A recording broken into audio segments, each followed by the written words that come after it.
Good afternoon, everyone, and welcome to this very special 1870 Society in Conversation, the future of allied health at the Royal Children's Hospital. My name is Sue Hunt, and it is my great privilege to be the Chief Executive Officer of the Royal Children's Hospital Foundation. Can I begin by acknowledging the traditional owners of the land on which we gather today? For us here at the hospital, it's the Wurundjeri people of the Kulin Nation, and pay my respects to elders past, present and emerging, and any Aboriginal people who are with us today. I'd also like to welcome our presenters, Bernadette O'Connor, who is the Director of Allied Health, and Rod Lawler, who is the Manager of Orthotic and the Prosthetic Department here at the hospital.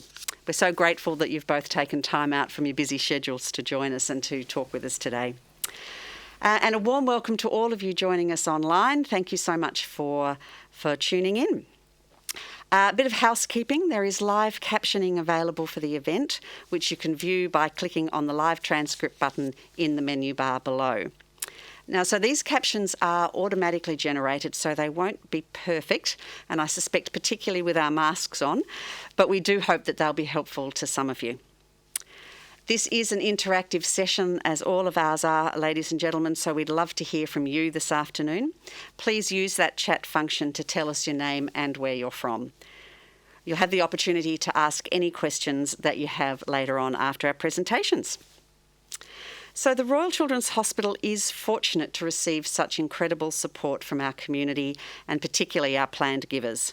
So we're really delighted to be able to bring this event for you to show to you today to show just how important that support is.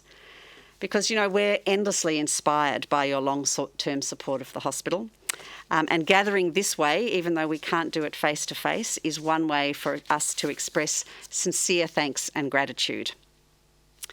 As you may know, we're currently marking an extraordinary milestone, which is 150 years of caring for Victoria's sickest and most vulnerable children. The hospital opened its doors in 1870 with just 6 beds, and in that time between then and now, the RCH has grown into one of the world's leading academic health science centres. And I have to say, it's largely thanks to philanthropy and the support of people like you that have allowed that to happen. Today, much of the work taking place right across our campus is only made possible because of philanthropy. When you give to the RCH Foundation, your support goes in 4 areas: innovative patient and family-centred care initiatives, groundbreaking research that translates into care, latest equipment and technology, and leadership, education and training for all of our teams, whether medical or in fact across our administrative teams as well. But today we're here to learn more about allied health and how the latest initiatives are being supported by philanthropy and how that's enabling a brighter future for some of our children. So to tell us more, to begin with, I'd like to introduce Bernadette O'Connor, who is Director of Allied Health here at the hospital.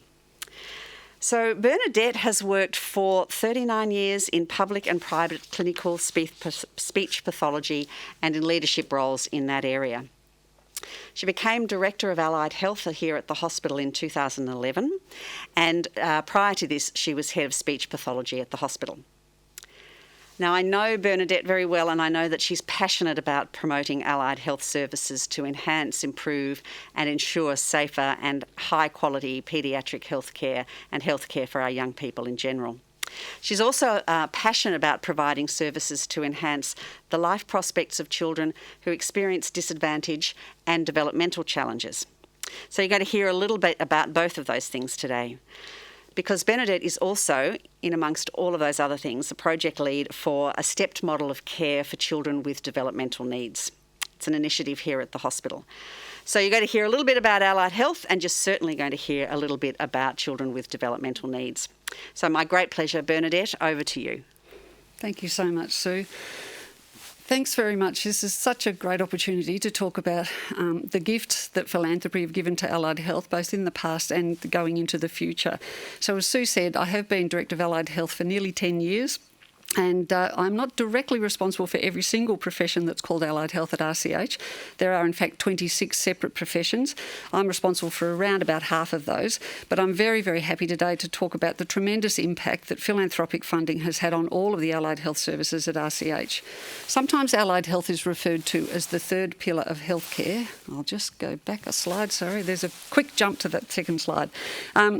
Sometimes referred to as the third pillar of healthcare after medicine and nursing, allied health encompasses professions that you're possibly familiar with, like physiotherapy and social work, but at the Children's Hospital it also includes professions like cardiac technology and perfusion and sleep science. On the slide is a list of the 26, in alphabetical order, names of the professions of allied health that exist at the Royal Children's Hospital. In all, there's around about 650 allied health staff who are employed at this place. I cannot overstate the significance of and the difference that philanthropic donations have made to the existence of allied health services, but also the impact that allied health has been able to have and can have in the future because of that support. For example, philanthropy's gifts to allied health have enabled the establishment of various departments and services at the Children's Hospital. The music therapy department, for example, was established 30 years ago and is now it is the oldest music therapy department in a paediatric hospital in Australia. The child life therapy, similarly, the oldest established child life therapy department in Australia, was established with philanthropic funding and is still significantly supported by such. The aquatic physiotherapy service, which began when we moved to our wonderful new hospital, was initially supported by philanthropic funding and has now become business as usual as part of the hospital's services. Specialised equipment has been able to be purchased for services such as clinical perfusion, which is vital to patients' care during cardiac surgery, and theatre monitoring equipment has been purchased through donated funds, as well as equipment that monitors brain function during surgery was also donor provided. Medical imaging were able to purchase a PET MRI scanner made possible through donated funding. This is only the second machine of its type in Australia, and it makes possible very detailed pictures of the inside of the body. On a more practical level, physiotherapy and occupational therapy have been able to purchase specialised daily living equipment, for example, custom wheelchairs or adapted car seats to allow children in plaster to have a safe ride home in the family car. And clinical photography have been able to purchase and upgrade equipment that allows 3D photography to assess and monitor treatment for conditions like craniofacial anomalies and plagiocephaly. I think you'll see a little bit about that later. Philanthropic donations to allied health have made possible also a range of innovations in assessment and management of children. And one project that, as Sue referred to, I would like to talk to you about now is an example of that innovation. Philanthropic funding has allowed a stepped care approach to developmental care project to be undertaken at the Children's Hospital. It's been going for about 2 years now and has about 6 years to run. So a little bit of background about why we needed this project. A child's early years are extremely important, as you probably know. We know that developmental delays or disabilities can mean poorer academic, social, occupational and financial outcomes. What we do have on our side, however, is that young humans have what we call developmental plasticity.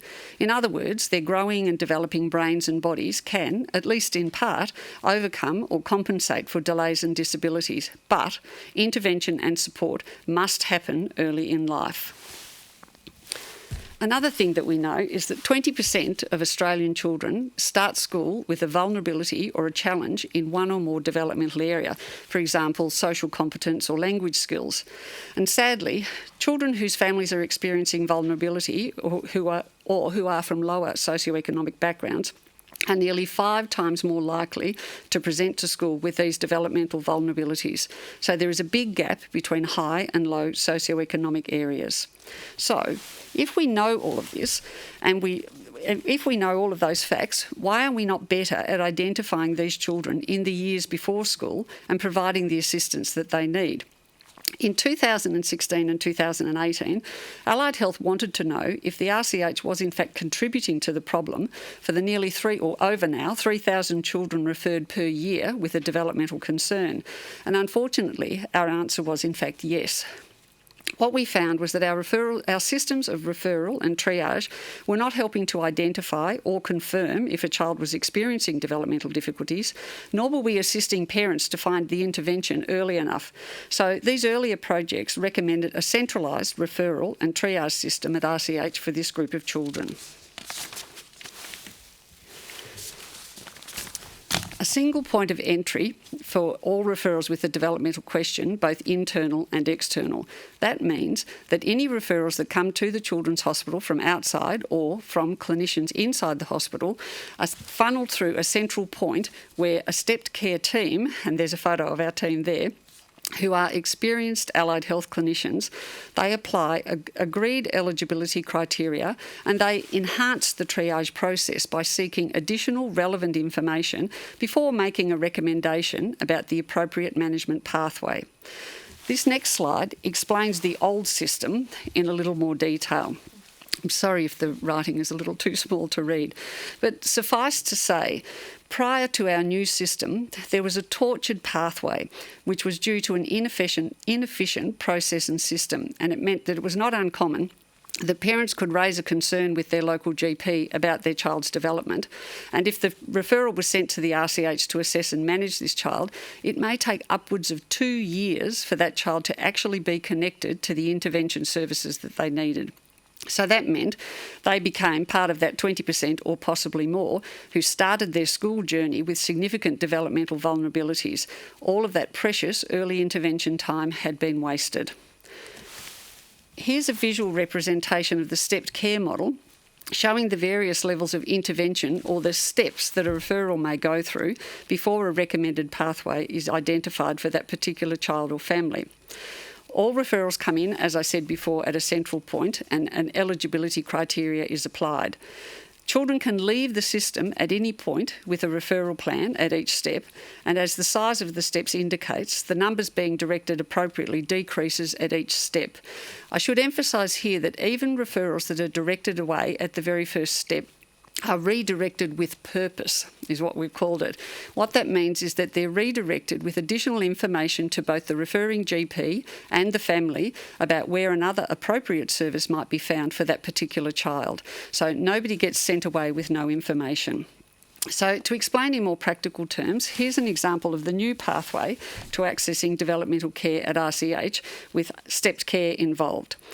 So Aaliyah is 3 years old and lives in Glenroy. She was referred to the RCH for assessment and management of speech delay. That was what was written on her GP referral. The stepped care team talked to Aaliyah's mother via a telephone interpreter and established that in fact Aaliyah really had delays in a number of developmental areas. The team then collected more information from the maternal and child health nurse and the preschool that Aaliyah was attending. On the basis of this information, the team recommended that Aaliyah needed a paediatric medical assessment, but also needed speech and occupational therapy. The team assisted Aaliyah's mother to contact with the NDIS in order to access speech and occupational therapy closer to her home.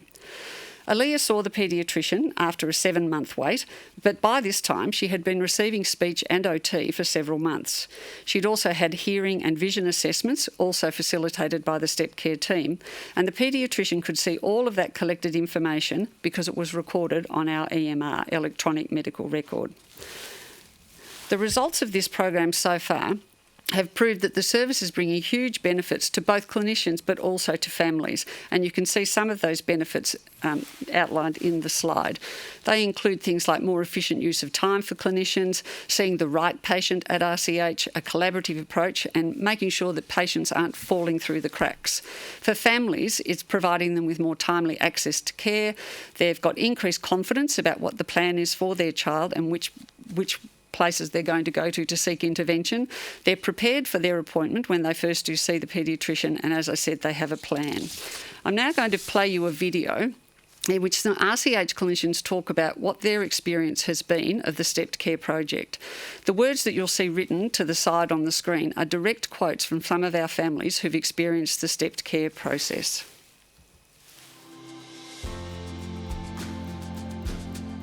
The system with stepped care is much more efficient.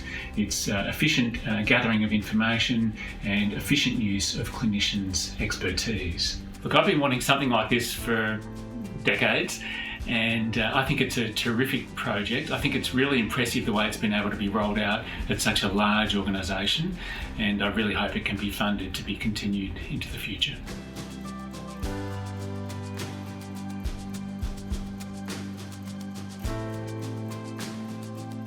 Their intake process is just amazing, and it's reduced the amount of time that it would take the Wadja Health Clinic team and the clinicians and consultants to gather that information. Now they're involved in our Wadja clinical review meetings so that we can discuss referrals. I feel that made it so much easier. So Finesse Triage, it's given us the ability to be able to redirect a referral to another department, knowing full well that it doesn't matter on the quality of the referral that is received. There's a team out there that will put the effort into and the time into following up and finding out more clinical information to make sure that kids are triaged appropriately and seen in the right space. I think it reduces how many appointments are needed, which is great for the families as well as the clinicians, because we've got all this information collecting going on at the same time, either before or during that process. And then, there's a great feedback loop that exists within the step care team, and they've come to a number of our clinics and looked at, how helpful is this process, how could it be more helpful.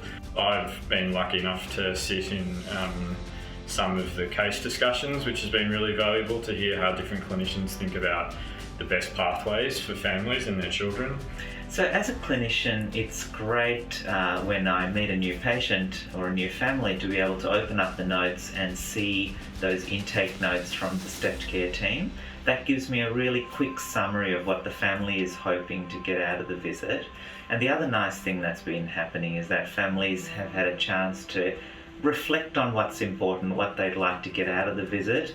Often they've been given some instructions or some advice on things they should be doing while they're waiting. So I really find it a value add and a time saver, and a way of really focusing the discussion quite early on what the families are hoping to get out of their interaction with the Children's Hospital. I'm really keen for us now as a hospital to start thinking of ways where we can make this sustainable and allow this to continue over time. I think it's really a key part of our service for children and families with developmental problems. It makes that first visit way more powerful, which is good for the family, but also good as a clinician, that you're getting the most out of that hour that the family have come in to see you for, and you can address the family's concerns and address what concerns you might have rather than spending a lot of time putting some pieces together. I think it's been great having stepped care integrated into the hospital processes. It's made things a lot smoother. We're all using the same information. We can see what conversations have been had because everything's documented in EMR. There's been engagement with all stakeholders, so across departments we're all using the same kind of criteria, and it's very clear, and I think that has benefit for the clinicians as well as the patients.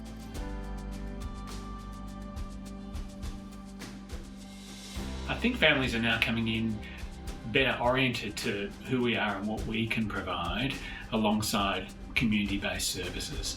I think that helps them feel more confident working with us to better help their children progress.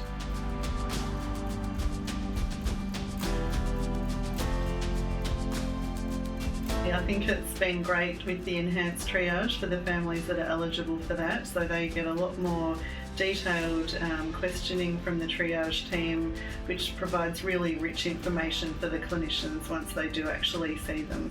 What it means for patients and families is reduced waiting times to be able to access the services that they require.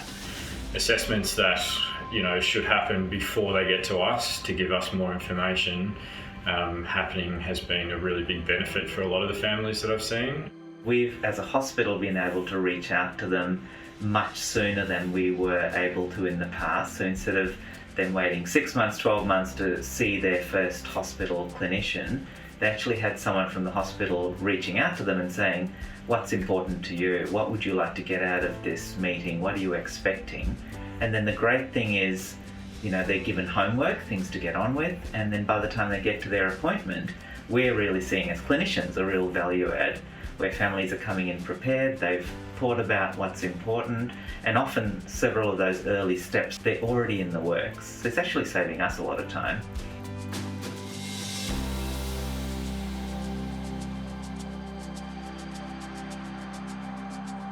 I think it makes such a big difference in accessing the service and in understanding the service.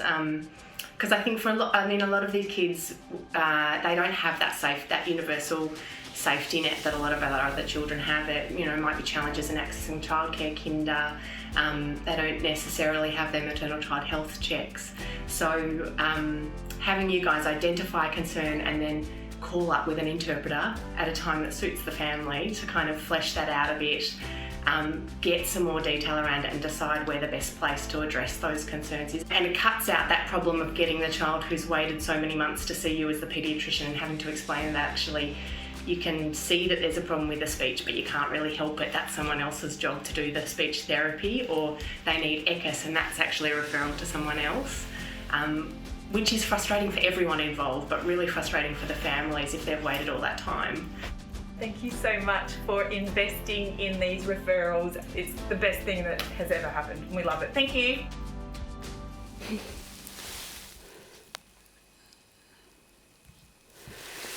So thank you for the opportunity to talk to you today about the impact that philanthropic funding has had on allied health. I really cannot overemphasise the benefit, and I could probably spend the rest of the afternoon enumerating even more examples, but I won't bore you with that. So it really is these gifts that help allied health provide excellent care to the children at RCH. So thank you very much, and thanks, Sue. Thanks, Bernadette. That's a really thought-provoking presentation. I'm sure there'll be lots of questions. We're going to move on and talk to Rod, hear from Rod first. But ladies and gentlemen, if you'd like to pop your questions in the chat function now that before they might go out of your mind for Bernadette, then feel free to do that, and then we'll have them with us. So, but first, it's my great pleasure to introduce Rod Lawler, who's the manager of the orthotic and prosthetic department here at the hospital. As Bern pointed out, one of the 26 areas in allied health. Rod has worked in the profession, in the orthotic and prosthetic profession, for over 20 years. He's taught and presented at national and international conferences and was a member of the team awarded the Premier's Excellence Award for improving cancer care in Victoria. He also developed the plagiocephaly helmet treatment protocols at the RCH, and he was an integral member of the team creating the Finesse rotation-plasty prosthetic program here at the hospital. Now, we'd love, if we were here together, we would be able to walk you through the department, but of course, due to our COVID-19 restrictions, we can't bring visitors into the hospital right now and you can't see the department. But what we're really delighted to be able to do is to give you a virtual behind-the-scenes tour that we filmed earlier, which was led by Rod. So we're going to see that video first, and then we're going to have a little kind of conversation with Rod. So thank you, and here's the video. Hi, my name's Rod Lawler. I'd like to welcome you today to the Orthotic and Prosthetic Workshop. Come through and have a look and see what we do. So what we do here is a mix of traditional and state-of-the-art technology. Let's have a look in our workshop, and we'll start off with some of the traditional work. So what you can see are three of our clinicians here, Simon, Leah and Asumi, who are working on some plaster legs. Once we go back out into the workshop, you'll see what those get turned into further down the track. So the things that you can see here are exactly the same way that we've done it for the last 50 years. And once we're finished with the plaster casts that they've made, we go over into the oven over there where Liv's working, put the plastic in, heat it up, come out to a cast like this, and at the end of it, we end up with a product like this that a child can wear on their leg. You can see one of the things that we're really happy about here is that we're able to offer fun and exciting patterns for kids. It makes it a little bit easier for them. Once we've done the traditional look, let's have a look at some of the state-of-the-art stuff that we do. We do lots of 3D scanning and modifications. This is a helmet for a child who's got a flat spot on their head. Claire's doing modifications to that to enable us to round that head out. Over on the left here, you can see Mark working on a knee brace or an ankle foot brace. He's got a new alignment jig that came in today that allows us to line our joints up a little better. And again, we've got some really fun, funky designs. The two ovens that you can see here are state-of-the-art infrared ovens that were bought with foundation funds and came in from Germany. They're really important to us because they allow us to hold our plastic at a constant temperature and gives us a nice, even design. Come in and have a look in our workshop. It might be a little bit noisy in here, we might need to speak up. It's the end of the day, so things are a little messy. They don't always look like this, but by the end of each day they do. What we have here is our 3D carver. This is a helmet similar to what Claire was working on out in the other room. And you can see what we do is we carve the shape of that helmet out of a polyurethane block. The carver that we've got here, again, was donated from Foundation about 12 years ago. And at the time, it was the most advanced one available anywhere in the world. Without the Foundation funds, there's no way that we would have been able to bring this into the department. We've got a mix of other machinery, some of it's 50, 60, 70 years old that we brought across from the old hospital. Even down to things like our anvils that we still use on a daily basis that were purchased certainly before I was born.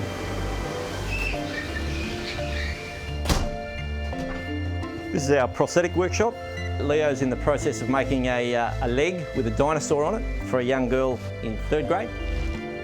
All these sockets were made by Leo, who does a great job of making something that kids can show off rather than hide away. Again, it's a mix of traditional and state-of-the-art techniques. Over here, we've got an adapter for a bike for a little girl who was born missing a hand. And this is a really simple device that we developed here that allows her to ride her bike with her friends. We've got one more area to have a look at. We'll take a look in our boot shop. This is Sally. Sally's making a pair of shoe raisers. So for a child who has different legs, we're able to do custom build-ups. Again, we try to keep our devices as fun and normal looking as possible, so we don't go for an orthopedic type shoe. We can take any shoe that the child wants to wear and do modifications to it. I guess it's a great opportunity to say thanks for the support from the Foundation, from philanthropy. Without it, there's lots of things that we wouldn't be able to do, and it lets us take great steps forward that we wouldn't be able to do otherwise. So thanks very much for today. It'd be great to see you back at any stage, and hopefully you enjoy the rest of your afternoon. Bye.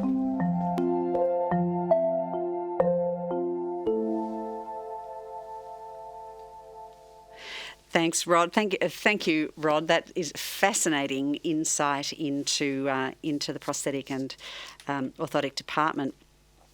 You've actually talked quite a bit about what philanthropy has allowed us to do in the department, but just tell us, what that kind of means for you. Yeah, thanks, Sue. It's a privilege to be here, and it's a really great question for us.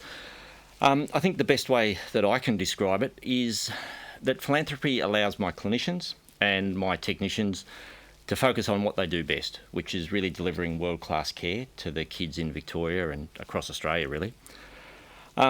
But beyond that, it allows them to imagine a way that they could do things better or faster or safer, and then it allows them to implement it. And what it means they don't have to do is take time out from the things that they're good at to go back to raising the money to make the changes that they can see will be of a benefit. And on a personal note, it's also it's a tremendous validation to the work that we do. To know that someone that we've never met, that we probably will never meet, is prepared to make a donation to allow us to improve the work we do is humbling. It's quite inspiring, and it comes with a great responsibility. So, yeah, it's really, really important to us. Yeah, thanks. I think they're three really important words: humbling, inspiring, and the responsibility that comes with it. It's interesting to say that because we all know, we're going to share with you today, folks, that we were recently very fortunate to receive a gift in will from a donor who especially wanted to support the department. And this came about as for young Jacob, and you can see Jacob's photo there. His grandfather, Alan Lehman, was so grateful for the care that Jacob received that he left us a gift in his will, especially for the department. Rod, I'd love you to tell us a little bit about Jacob's story and his journey, because it's fascinating and quite amazing. Yeah, it is, Sue. So I didn't know anything about this donation until after it had been made. But Jacob's a great kid and a great family, really. We talk about kids being resilient. It's what everyone thinks. But Jacob really was the embodiment of this.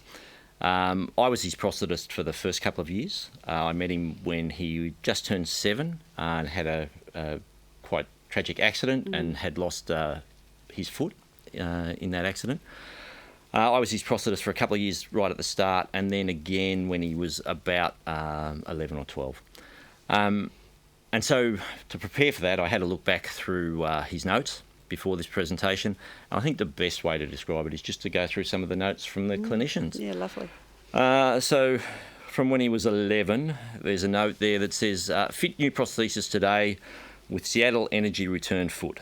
Running race tomorrow, wants to wear new prosthesis.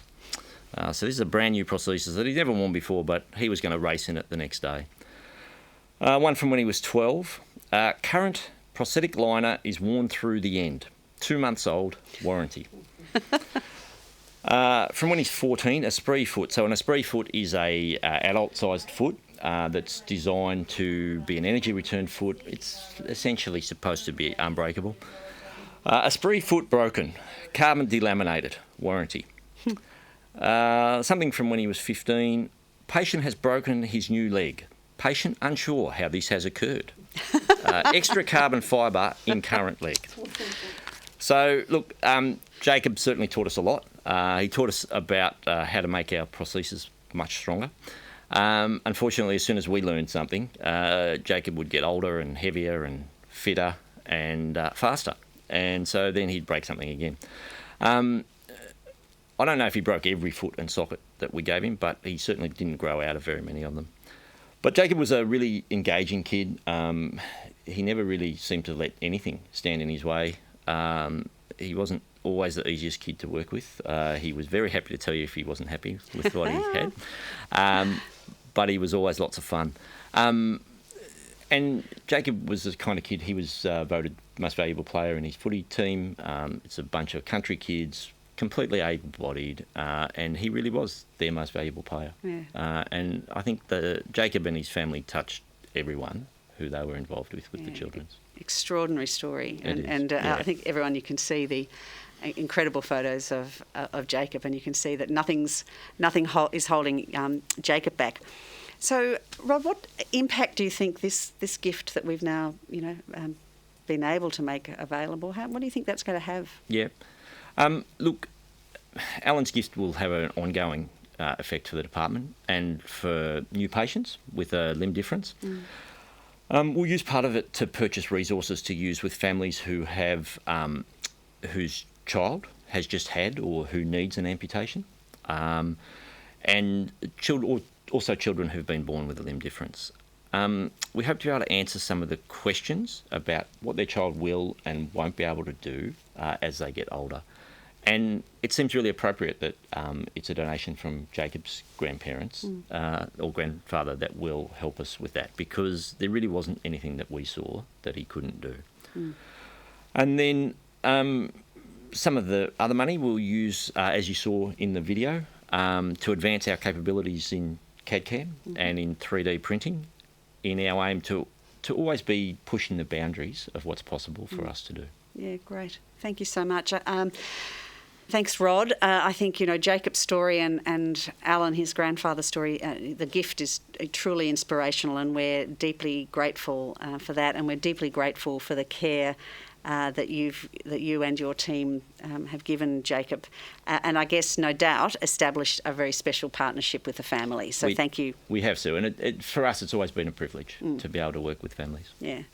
I know that Kathy, who's Alan's daughter and Jacob's mother, has joined us online today. So say hi to Kathy, and thank you for your special support and for your dad's support in making the gift. I'm just going to cough, folks, for 1 minute. Excuse me. That's better. Okay, so now's our opportunity to ask some questions of Bernadette, Rod, or me. We'd love to hear from you. There's actually a couple already up here. Type them in the chat function, everybody.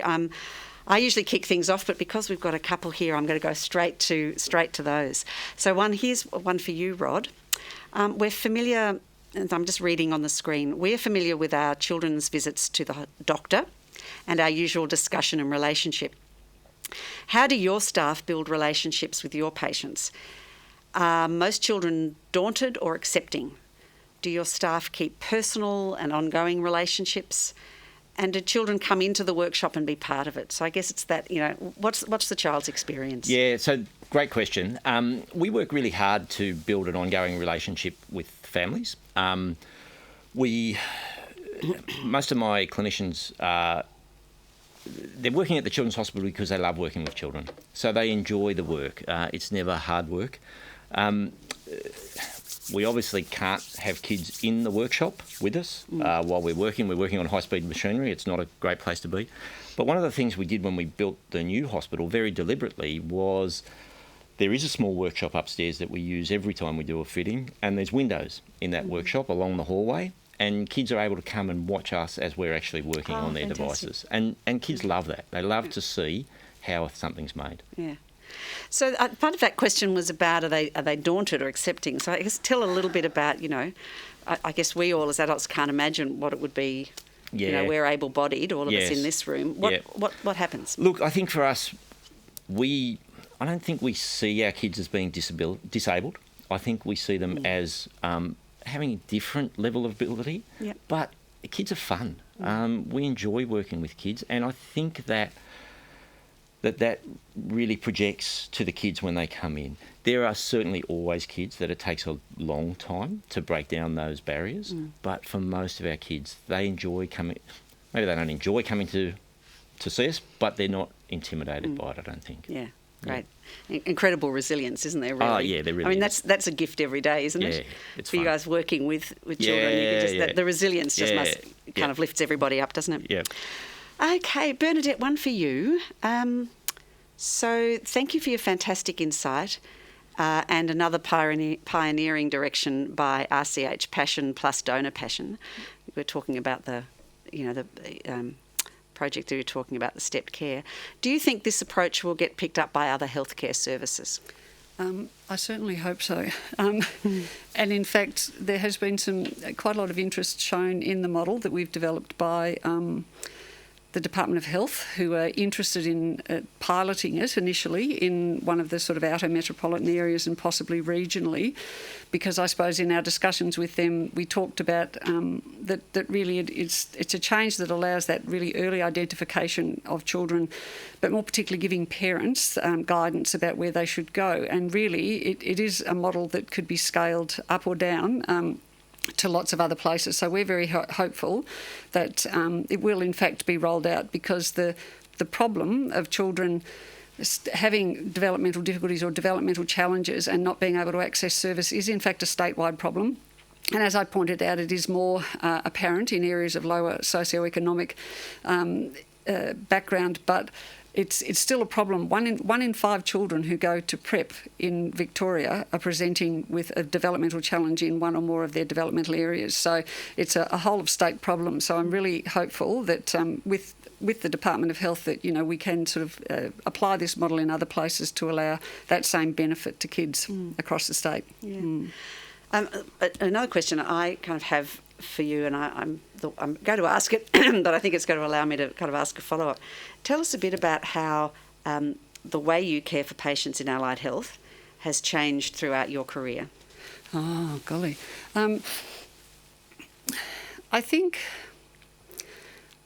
allied health are probably ahead of the pack compared to medicine in a way, in that allied health staff, and I think this is true of prosthetists and orthotists or physiotherapists, speech pathologists, recognising early on, particularly with children, that you're not just working with the child, you're actually working with the family. And, we don't have magic wands. And having been a speech path for nearly 40 years, I've said that line very often, because seeing a child for 1 hour a week for whatever sort of treatment or intervention I'm not magic. So I rely on the parents to be able to follow through with the practice and the exercises that I would recommend. And so I think the change that has happened over that nearly 40 years has been a real recognition of understanding the child's psychological state, but also their position in the family, and also assisting the family particularly to do whatever it is that they need to do to support their child. And I think Rod referring before about the resources they're hoping to make available to families for children with a limb difference or an amputation is part of that. It's recognising that the family are really the most important people to help the child over the illness or over the condition, and or to improve their development. So I think that sort of recognition and incorporation of that into therapy and into clinical intervention has probably been the change. Great. I think the thing that struck me quite a bit about in your presentation was you did the kind of big S-curve about how you move through things. And it took me a while to kind of get, the stepped care is this, in fact, this doesn't change that you may have 8 months wait to see a paediatrician, but you're actually intervening and doing things which, in fact, the paediatrician's only going to have to work out and find out when they finally get to see them. So I guess I presume that is it's a changed model of care. So it must be a change that you've seen over time, is a willingness to say we can do these, allied health interventions. We can do the research in community with the families, do that, and get that sort of, get that care happening and the treatment happening before we get to see the paediatrician. Yeah. Tell us about, I suppose, the impact that has for a family to kind of feel that, intervention, that treatment, upfront waiting.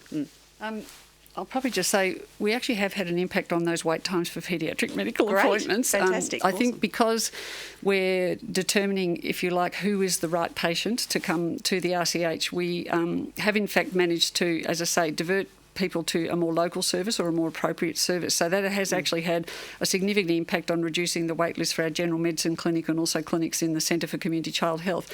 But yes, I think the difference is I don't know how many children I've assessed or treated in my time, but probably thousands. And it's always boiled down to me that parents would come to me as a speech pathologist with two questions. The first question is there something that's not okay with my child, or should I be worried about some aspect of my child's development or their speech and language? And the second question is, and what am I going to do about it?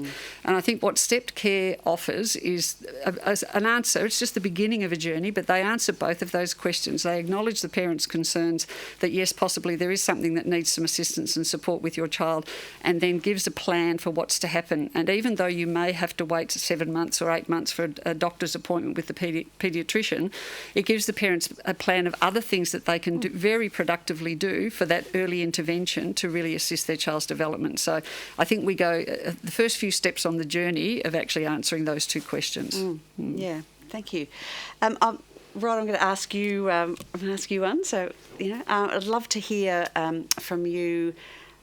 What's the most rewarding thing that you find about the job? It's really around dealing with kids. I had this conversation a little bit earlier today with one of my clinicians about a girl who was in a car accident 4 years ago. We fitted a brace to her yesterday that allows her to stand up and take some steps. And his description of how gratifying that was to see the look on the parent's face, on the child's face, it just gives you, it's not a reason to come to work, but it just gives you some joy about coming to work. Yeah. And it's the reason for us that we became clinicians, to be able to have that impact on kids. And I always said before I became the manager that I had the best job in Victoria. It's just an incredible job where you can come to work and you can have an impact on kids' lives, and I love it. Yeah, great, thank you. That leads on to another one I wanted to ask you was, I find it's always intriguing, isn't it, to see behind the scenes? Yeah, it is. Because we see people with limb difference, we see people in the community that have had a prosthetic attached and so forth. But I don't know that you necessarily always think there's this incredible workshop sitting behind there. Yep. So it's fantastic to see that. I guess tell me about your personal journey from where did you start? Yep. When you were on those tools to get to the manager, like that's pretty extraordinary. Look, it is. I got into prosthetics and orthotics because I wanted a job where I could work with my hands, but I could use my brain as well. And I was really fortunate to start at the Children's Hospital. I'd done my degree. I'd had a couple of years off after that, and I got a job here as a volunteer in the workshop as a technician. And so I did that for 6 months, and then a temporary position opened up as a new grad orthotist prosthetist, and so I did that. And then somehow that turned into an ongoing permanent job, and then I always wanted to work in prosthetics, and I thought, probably not the place to be. And then the prosthetist who was working here left, and suddenly I was making bionic arms, which is just an incredible, at the time we were the only place in Australia that was doing that. Yep. We had the only program for kids to offer them a myoelectric prosthesis. And then, as you mentioned, I was working with Finesse rotationplasty, which is where you take a child who's missing part of the leg and turn the foot around backwards. And there was no program in Australia for that, so we developed a way to make a prosthesis for it. And then we started to see kids with plagiocephaly who, it was largely related to the SIDS program and laying on their back. And so they'd have flat spots, and there was no treatment for that in Australia. So we were able to develop that. And so I have to say I've had a great time at the Children's Hospital. I've got to do some really cool things.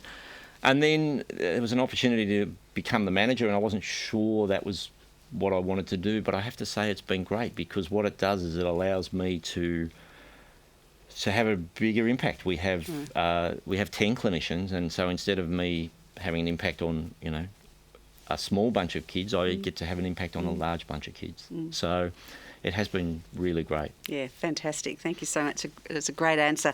I'm very mindful of time, so I had one other question that I wanted to ask Bern. So I've got two questions I want to ask you. So I might ask, I'll be cheeky and see if we can't get both of them in.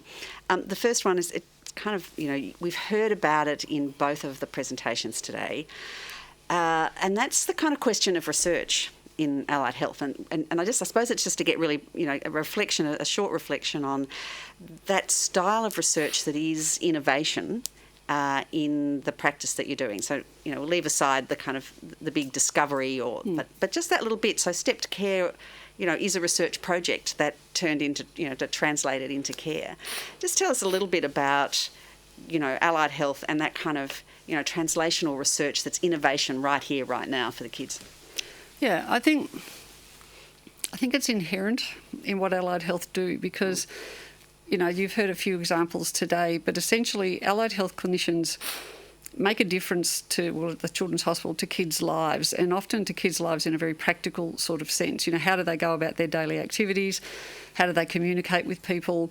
How do they move about the place? And I think because the allied health clinicians, I think, have always got their eyes to the future in terms of what can I do to improve that situation? How can I make life better for that child? What could I do, which would expand the scope of their activities? And so I feel like there certainly is, if you like, hard research that happens in the allied health area. But I feel like for most of the allied health professions, there's almost a constant cycle of quality improvement where reflecting back on, we talk quite a lot in allied health about reflective practice, and that, I suppose, is that constant. It's a constant process of thinking about how have I done today? How am I thinking about my planning for that particular patient? But then after you've had a session or an intervention, going forward thinking, how can I improve that? How can I make the path forward easier, better, and get a better outcome? So it feels to me like that's the sort of substrate, if you like, of most of the allied health professions. So it's a process of almost constant quality improvement. And I think in the prosthetics and orthotics department, you can you can see that in really practical terms and things like, like the adaptation of the bicycle for the little girl. Yes. Someone had to think, well, what would make life better for that kiddie? What would actually assist them, to be part of their social group and so forth? And I think that's an inherent part of allied health and is a constant rolling sort of momentum of that. Yeah, great. So having said all that and all these both these marvellous presentations, Bernadette, if just imagine for a minute that a donor was to come in and say, I'd like to give you $1 million tomorrow, how would you use those funds? Oh, lots of ways. Good.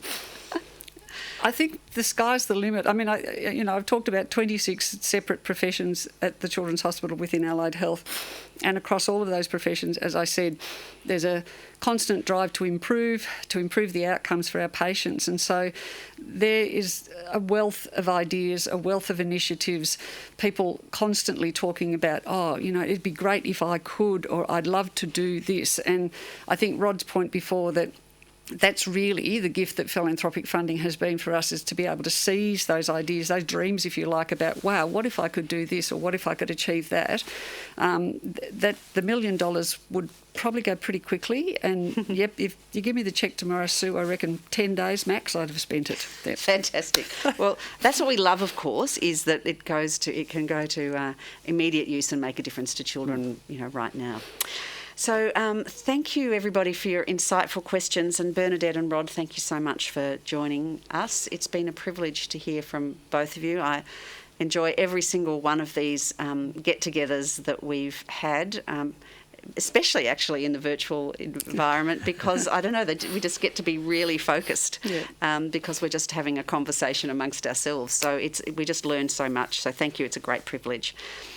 Ladies and gentlemen, of course, we believe that an investment in the future of the RCH is a gift for children now, and that it's a gift for generations to come. And I think you can absolutely hear that when you hear Bernadette talk about innovation, when you can see what Rod's done in innovation in his particular area as well. You can see that sort of investment, that gift of your generosity can have that impact for generations. We named our 1870 Society in honour of the hospital's founding year. It celebrates those who are thinking about or who have chosen to leave a lasting gift that extends beyond their lifetime. And as a proud member of the 1870 Society, I can say on hand on heart that events like today are our ways of expressing our sincere and heartfelt thanks to those of you who've left, who've decided to do that, who are planning to do it. I know, as I say, how much it's kind of inspired me in my day-to-day work and in my personal life, and I know that it's inspired others, members of my family and other friends who have been inspired by my conversations and my commitment, that they consider that step as well. So this is one of our most important parts of our work, we believe. And I think you've heard, I didn't have to say it, you've heard from Bernadette and Rod today that much of the work that's taking place at the hospital is only made possible thanks to philanthropy. We always say that it takes, the RCH is a good hospital, it's a great hospital, but it takes us from that good that government can give us to absolutely great and to world class. So thank you for joining us, absolutely everybody. It's great to see so many people online. It's a pleasure to share the information with you, and I hope that you'll tune in to a great many more of our events as we go through the year, and hopefully we'll be back to some in-person ones when we get through the winter. If anyone has any more questions or would like any more information about anything we've talked about today, or any way that you can continue to help the hospital, please do let me know, and I think we're putting contact details in the chat for you. So that brings us to the end of our conversation today, but we just want to send you off with a slight change of pace and one last video to look at. It's a project that we're extremely proud of, the video you're about to see. It's our Aboriginal art project, and it's part of the hospital's 150th anniversary. We wanted to commission an artwork, and we've happily been able to commission 2 artworks that really are promoting reconciliation here at the hospital, and most importantly, cultural safety for our First Nations people. we were able to make that happen through some visionary support from Ken and Jill Harrison, and also Peter and Sylvia Stack through the Debbie Stack Memorial Gift Fund. We've been able to do that. We weren't able to launch once again. We were just about to do that in May, and we had to go into lockdown, but we did a small, very heartfelt handover of these two amazing works, an enormous mural called Together and an extraordinary sculpture called Leaf. So we're going to show you that video, and just before I do that, I just want to sincerely thank you again for your commitment to the Royal Children's Hospital and for your great passion for those of us at the Foundation who want to make who want to help you make this impact work. We're so fortunate to have supporters like you that continue to be passionate about our hospital. So thank you so much. Have a great afternoon. Stay safe, stay healthy, keep those masks on, and we look forward to seeing you again soon. And here's the video.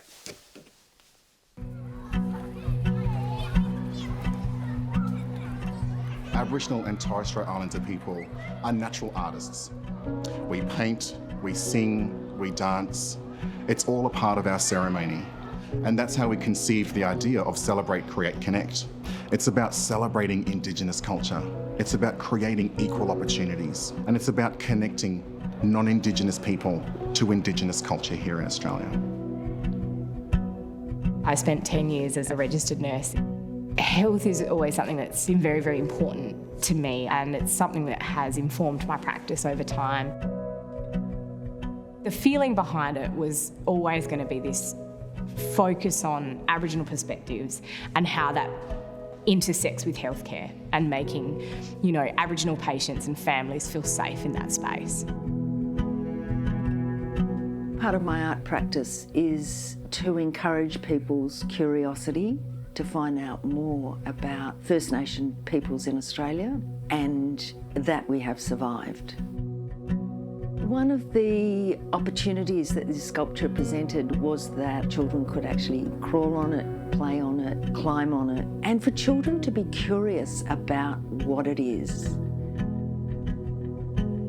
I've had the benefit of being able to be mentored by some incredible artists, and being able to pay that forward is incredibly rewarding.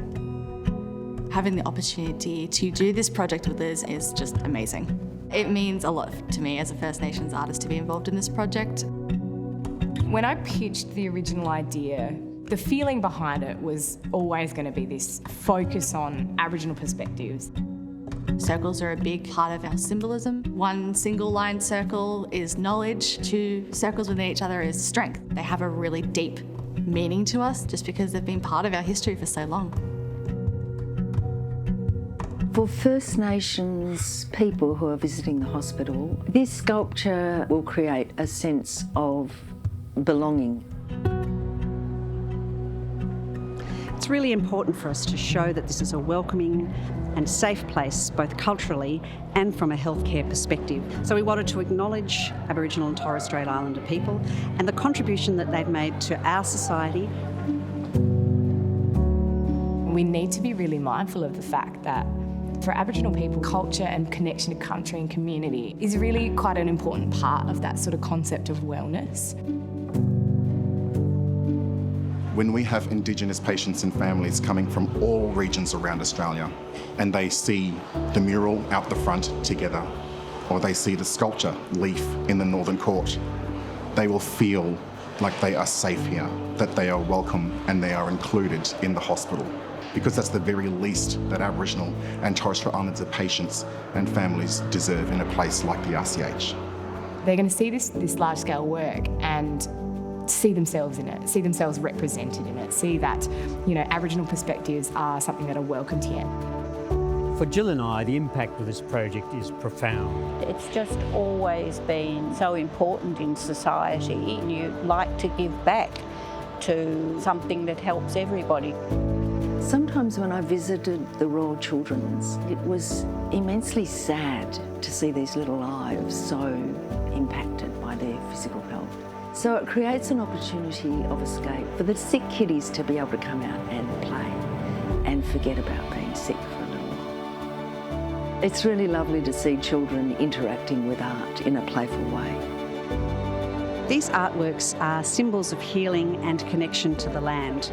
That's why we're most excited to be able to present and give them to the hospital. What we wanted to be able to leave behind was a real welcome to this country.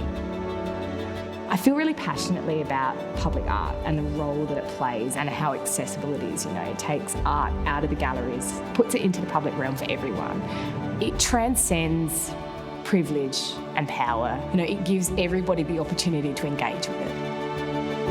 There are many tribes across Australia and many tribes in Victoria. We want them to know that the Royal Children's Hospital is there to support them, there to walk together with them on their journey. We are the sum of our stories, so it's our stories that give us a context.